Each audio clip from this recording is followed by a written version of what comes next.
আসসালামু আলাইকুম রহমতুল্লাহ। Hello guys, কেমন আছেন? আপনারা দেখতে পাচ্ছেন আমার হাতে একটা রসুন। যারা নিয়মিত রসুন খেয়ে থাকেন তাদের জন্য আজকের এই ভিডিওটি। রসুন একটি ঔষধ, মহা ঔষধ। রসুন যারা নিয়মিত খান, রসুনের মধ্যে অনেক প্রকার উপকারিতা রয়েছে, বিজ্ঞান দ্বারা প্রমাণিত। রসুনের মধ্যে রয়েছে হার্টকে সুস্থ রাখার একটা ঔষধ।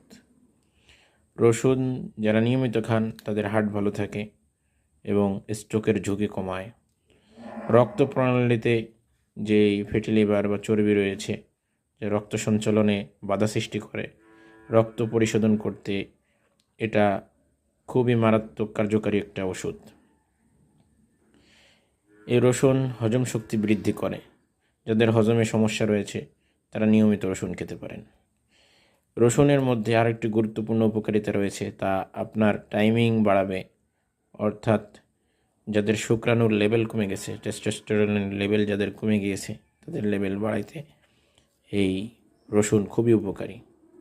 সুতরাং এরকম নিয়মিত ভিডিও পেতে চ্যানেলটি সাবস্ক্রাইব করে শেয়ারের মাধ্যমে অপরের কাছে পৌঁছে দেন। ধন্যবাদ।